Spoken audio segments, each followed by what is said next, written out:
Welcome back to city news.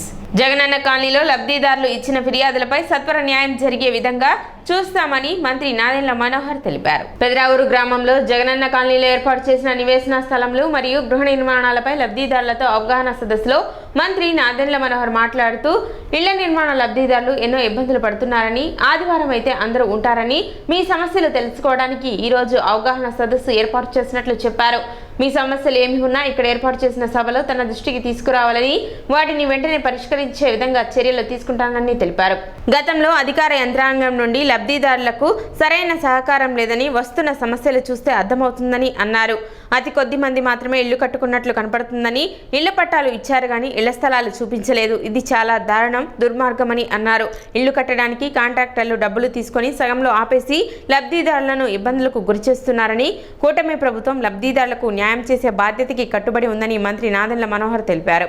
మళ్లీ నెల తర్వాత కలిసి ఇంకా ఏమి సమస్యలు ఉన్నా చర్చించనున్నట్లు చెప్పారు. భూములు అమ్మడానికి వచ్చిన వారి దగ్గర కాకుండా వారి అనుచరులను అడ్డుపెట్టుకుని భూములు కొనుగోలు చేశారని ఆరోపించారు. కొంత సమయం ఇవ్వాలని, ఖచ్చితంగా ఆదర్శవంతమైన కాలనీగా తీర్చిదిద్దుతామని మంత్రి నాదెండ్ల మనోహర్ స్పష్టం చేశారు. ఎవరికైతే ఇళ్ల స్థలం ఉంది అని చెప్పారు కానీ చూపించలేదు, వాళ్ళకి 2-3 కౌంటర్లు ఏర్పాటు చేసుకున్నాం. ఎవరికైతే ఇల్లు కడతామని చెప్పి కట్టలేదో వాళ్ళకి చేయాల్సిన కార్యక్రమం ఏ విధంగా ముందుకు తీసుకెళ్తామనే దానిపైన కూడా పూర్తి అవగాహన వచ్చేటట్టు చేశాను. నేను నాకు కాలనీలో కూడా నేను పర్యటిస్తున్నప్పుడు కొన్ని చోట్ల అస్తవ్యస్తంగా కట్టారు, కొన్ని చోట్ల సరైన వసతులు లేవు. భవన నిర్మాణాలు జరిగేటప్పుడు ముందుగా మనం చేయాల్సింది ఏంటంటే, ఇక్కడ సుమారు ఎక్కడైతే ప్రభుత్వం నుంచి పొరపాట్లు ఉన్నాయో నేను మీకు మాట ఇస్తున్నాను, నెల రోజుల్లోనే వాటిని సరిదిద్దుకొని మీకు ఇబ్బంది కలగకుండా ఖచ్చితంగా మీకు న్యాయం జరిగేటట్టు, ఏదైతే మీరు కలగన్నారో సొంత గృహ నిర్మాణం చేసుకోవాలన్న తపనతోటి పాపం ఇంతమంది ఆవేదనతోటి ఈరోజు వచ్చారు, వాళ్ళందరికీ న్యాయం చేసే బాధ్యత ఈ ప్రభుత్వం తీసుకుంటుందని మనస్ఫూర్తిగా నేను మీకు హామీ ఇస్తున్నాను. నెల రోజుల్లోనే మనందరం మరొకసారి ఇట్లానే ఒకసారి ఇక్కడ కలుసుకొని ఇంకా ఏమైనా సమస్యలు ఉంటే వాటి గురించి పరిష్కారం చేద్దాం. చాలా మంది నాకు చూపించింది వర్షం పడినప్పుడు కనీసం ఇళ్ళకి వెళ్ళలేకపోతున్నాం. కొంతమంది అయితే ఏం చెప్పారంటే మెయిన్ రోడ్ మీదే వాళ్ళ స్కూటర్లు ఆపేసుకుని నడుచుకుంటూ వాళ్ళ గృహాల దగ్గరికి వెళ్తున్నాం అని చెప్పారు. చాలా మంది మహిళలు ఆవేదన పడింది, కనీసం వీధి దీపాలు లేవని. ఇది కొన్ని చోట్ల ఏమో లైట్లు ఉన్నాయి కానీ వెళ్ళడం లేదు, కొన్ని చోట్ల అసలు ఇంకా కనెక్షన్ ఇవ్వలేదు. మీరు వీళ్ళు హడావిడిగా వాళ్ళు దోచుకోవడానికి చేసిన కార్యక్రమం తప్ప పేదవాళ్ళ కోసం చేసిన కార్యక్రమం కాదు. 399 కోట్ల రూపాయలతో ఈ భూములు కొన్నారు. పూర్తిగా కమిషనర్ గారికి హ్యాండ్ ఓవర్ చేయాలి అర్బన్ హౌసింగ్ కింద. కానీ కావాలని కొంతమంది దాంట్లో చేర్చి గ్రామీణ ప్రాంతాల నుంచి కూడా తీసుకొచ్చి వాళ్ళ సొంత మనుషులు పెట్టుకున్నారు. ఎందుకంటే మున్సిపాలిటీ నుంచి మనం రోడ్లు వేయడానికి సిద్ధమైన లేఅవుట్లోనేమో గ్రామీణ ప్రాంతాల నుంచి వచ్చిన లబ్ధిదారులు ఉన్నారు, వేరే గ్రామాల నుంచి వచ్చిన వాళ్ళు ఉన్నారు. పేదవారికి సంబంధించిన గ్రామస్తుల్ని మాత్రం తీసుకెళ్ళి ఎక్కడో పాడేశారు, వాళ్ళకి మాత్రం న్యాయం జరగలేదు. ఎవరైతే భూములు ఇవ్వడానికి ముందుకు వచ్చారో రైతులు 90 లక్షలు, కోటి రూపాయలు పెట్టి భూములు కొన్నారు వాళ్ళ దగ్గర. ఇది ఖచ్చితంగా సమగ్రమైన విచారణ జరగాలి. నేను తహసీల్దార్ గారు చెప్పాను, దీనిపైన ఎంక్వైరీ వేస్తాం. ఎవరైతే ఆ విధంగా వివరించారో వాళ్ళపైన యాక్షన్ ఖచ్చితంగా తీసుకుంటాం ప్రభుత్వం అని చాలా స్పష్టంగా చెప్తున్నాం. జాగ్రత్తగా మీరు డ్రైనేజ్ వ్యవస్థను ఏర్పాటు చేసుకోవాలి. రాబోయే రోజుల్లో నేను మీకు మాట ఇస్తున్నాను, ఖచ్చితంగా ఇది ఒక ఆదర్శవంత కాలనీగా మనం మార్చుతాం. చాలా బాగా చేద్దాం. కొంచెం సమయం ఇవ్వండి, నిధులు తీసుకొస్తాను, రోడ్లు వేద్దాం, మీకు కాలువలు కట్టిద్దాం. అదేవిధంగా పాపం చాలా మంది పేదవాళ్ళు ఈ రోజు కట్టుకోలేని పరిస్థితిలో ఉన్నారు. ఎవరికైతే కొంచెం ఆర్థికంగా బలంగా ఉన్నారో వాళ్ళందరూ కట్టేసుకున్నారు. కొంతమంది అనుకోకుండా డబుల్ ట్రిపుల్ కూడా కట్టేశారు.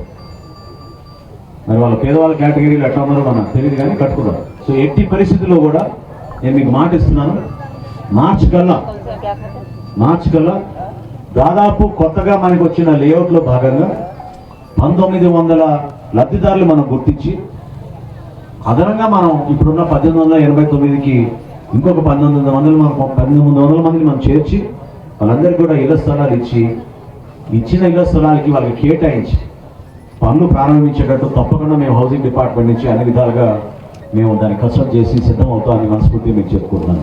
పవన్ కళ్యాణ్ గారు, చంద్రబాబు నాయుడు గారు ప్రతి ఒక్కరికి మనం చక్కటి ఇల్లు కట్టిస్తామనే ఒక మాట ఏదైతే మేము ఇచ్చామో ఆ రోజున దాన్ని 100% నిలబెట్టుకుంటాం.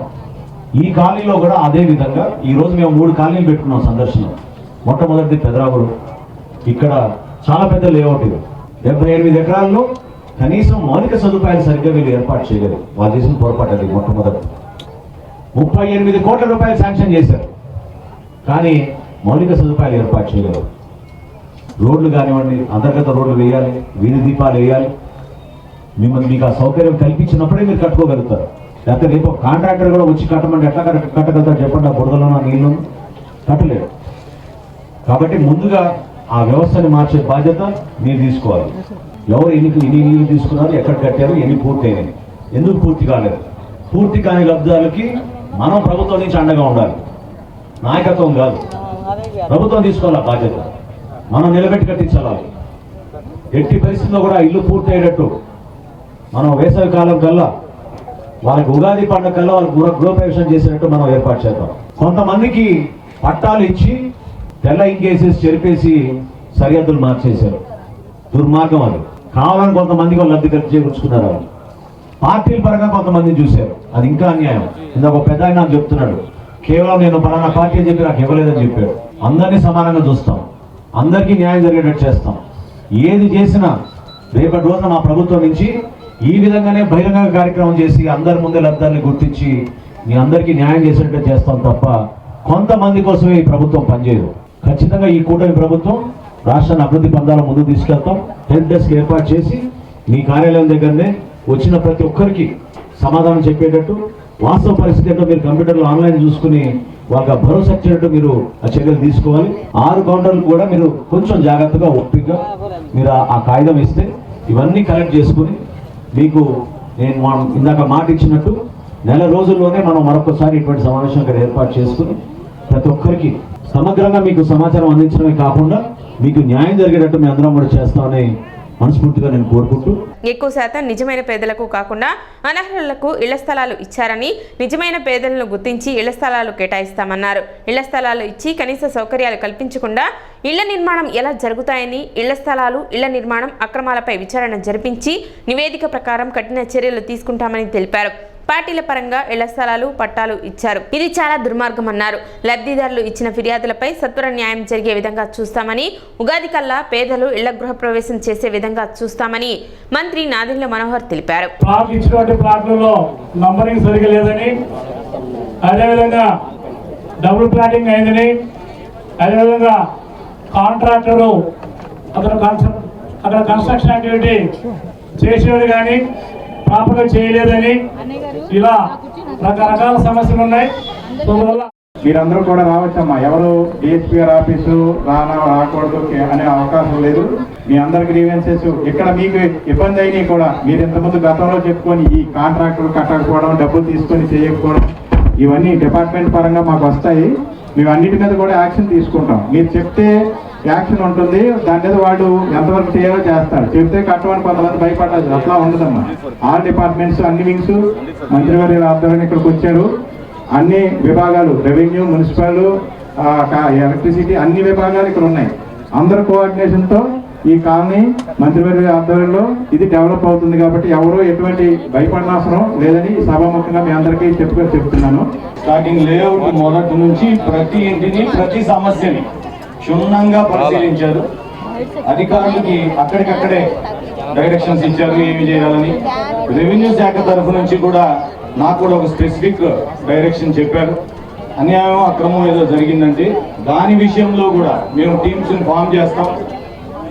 మినిస్టర్ గారి ఇన్స్ట్రక్షన్స్ మేరకు ఖచ్చితంగా సార్ ఏ లైన్లో అయితే చెప్పారో మేము హౌసింగ్, అలాగే రెవెన్యూ శాఖ, మున్సిపల్ శాఖ మేమందరం కూడా టీమ్స్గా ఫామ్ అయ్యి నిజమైన లబ్ధిదారులకి ఇంకా ఏమైనా రావాల్సి ఉంటే హౌస్ రైట్స్ అవి ఇచ్చే ఏర్పాటు కానివ్వండి, అట్లాగే అర్హత లేని లబ్ధిదారుల విషయంలో కూడా సరి అయిన చర్యలు తీసుకుంటారు సార్.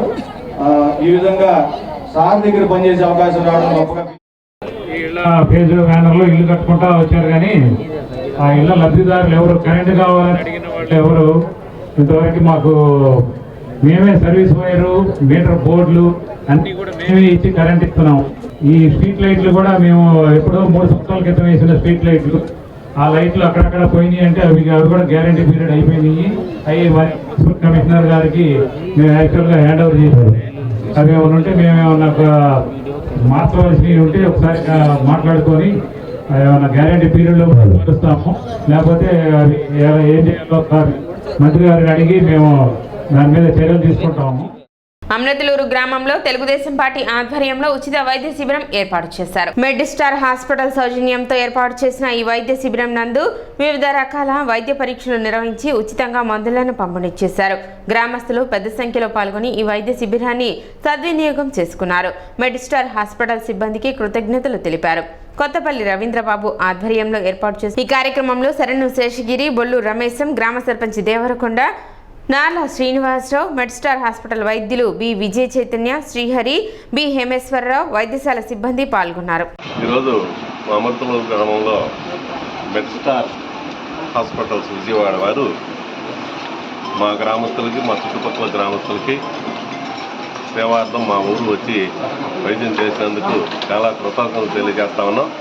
మా గ్రామం నుంచి కానీ చుట్టుపక్కల గ్రామాల నుంచి కానీ దాదాపు 300 మంది టెస్టులు చేయించుకోవటం, వివిధ రకాలైన వారికి ఉన్న రోగ నిర్ధారణ చేయించడం, అట్లాగే వారికి ఉచితంగా మెడిసిన్స్ ఇచ్చినందుకు కూడా వారికి కృతజ్ఞతలు తెలియజేస్తాను. ఈ సందర్భంగా సహకరించిన తెలుగుదేశం పార్టీ కుటుంబ సభ్యులందరికీ, అట్లాగే గ్రామ సర్పంచ్ రాము గారికి, పారిశుద్ధ్య కార్మికులకి, అట్లాగే ముందుగా మాకు మా ఊరు వచ్చి ఇంత ఖరీదైన ట్రీట్మెంట్ని ఈ గ్రామస్తులకి ఇచ్చినందుకు డాక్టర్ భీమేశ్వరరావు గారికి, విజయ చైతన్య గారికి, శ్రీహరి గారికి, అట్లాగే వారితో పాటు వచ్చిన ఆ మెడ్ స్టార్ హాస్పిటల్ స్టాఫ్ అందరూ కూడా హృదయపూర్వక ధన్యవాదాలు, కృతజ్ఞతలు తెలియజేస్తా ఉన్నామండి. విజయవాడ నుంచి మెడ్ స్టార్ హాస్పిటల్స్ తరఫున కార్డియాలజీ, న్యూరాలజీకి సంబంధించిన వ్యాధులని చూసేదానికి, ప్రజానీకానికి యొక్క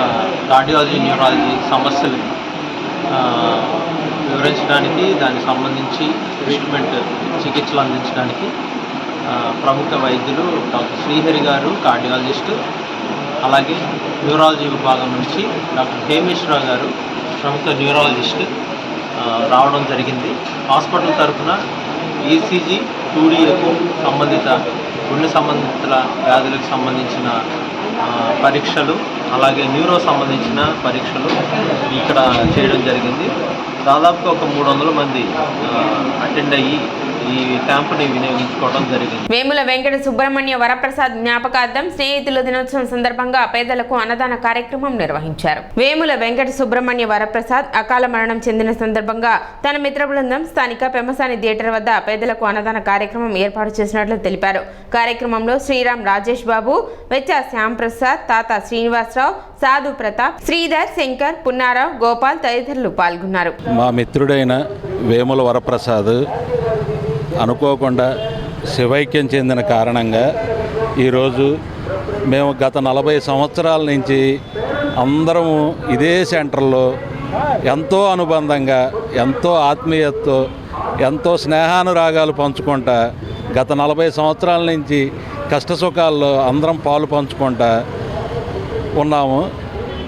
ఎంతటి ఆప్తుడైన మా మిత్రుడిని కోల్పోయినందుకు మా అందరికీ చాలా మనోవేదన ఉంది. ఆ మనోవేదనకి మనం తీర్చగలిగింది కాదు, మనం చేయగలిగింది కాదు. అయినా కానీ మా వంతు సాయంగా, మా వంతు చేయదలుచుకున్న కార్యక్రమం ఈ అన్నదాన కార్యక్రమం. దీనికి పట్టణంలో ఉన్న పేదలందరూ సహకరించారు కాబట్టి మేము ఈ ప్రోగ్రామ్ని చాలా సక్సెస్ఫుల్గా చేయగలిగాము. గత 40 సంవత్సరాల నుంచి వేముల వరప్రసాద్ అనే మా మిత్రుడు మాతో కలిసిమెలిసి ఇన్నాళ్ళు ఉన్నాడు. అన్ఎక్స్పెక్టెడ్గా అతనికి హార్ట్ అటాక్తో మరణించాడు. అతని కోసం ఏదో ఒకటి చేయాలి, అతని సంస్మరణార్థం చేయాలని మా మిత్రులందరూ భావించి ఇవాళ ఫ్రెండ్షిప్ డే సందర్భంగా అతని ఆత్మకు శాంతి కలగాలని అన్నదాన కార్యక్రమం చేయటం. పట్టణ ఓవర్ బ్రిడ్జి వద్ద అనారోగ్యంతో మరణించిన వృద్ధునికి హెల్పింగ్ సోల్జర్స్ స్వచ్ఛంద సంస్థ ఆధ్వర్యంలో అంత్యక్రియలు నిర్వహించారు. వృద్ధుని కుటుంబ సభ్యులు ఎవరూ లేకపోవడంతో 3 టౌన్ పోలీసుల సమాచారం మేరకు బుర్రేపాలెం రోడ్లోని మహాప్రస్థానం నందు వృద్ధుని అంత్యక్రియలు నిర్వహించినట్లు సంస్థ ప్రతినిధి షేక్ ఎనైతుల్లా తెలిపారు.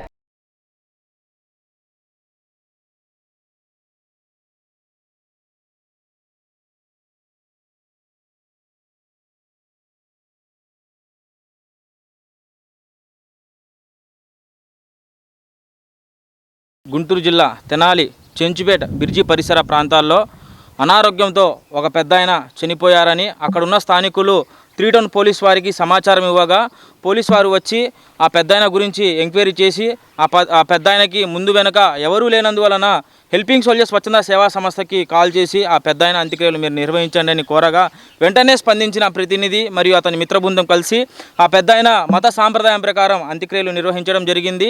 మేము చేస్తున్న సేవా కార్యక్రమాలన్నిటికీ సహాయ సహకారాలు అందిస్తున్న దాతలందరికీ హెల్పింగ్ సోల్జర్స్ స్వచ్ఛంద సేవా సంస్థ నుంచి హృదయపూర్వక ధన్యవాదాలు తెలియజేస్తున్నాను.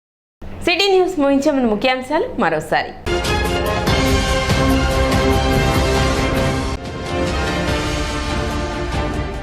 జగనన్న కాలనీ ఇళ్ల స్థలాలు ఇళ్ల నిర్మాణాల అక్రమాలపై విచారణ జరిపిస్తాం, మంత్రి నాదెండ్ల మనోహర్ వెల్లడి.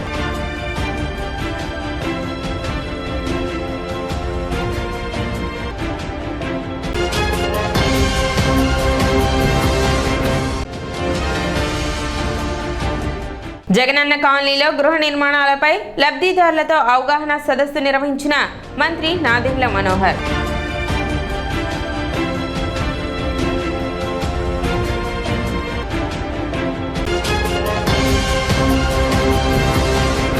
సిటీ న్యూస్ ఇంతటితో సమాప్తం. నమస్కారం.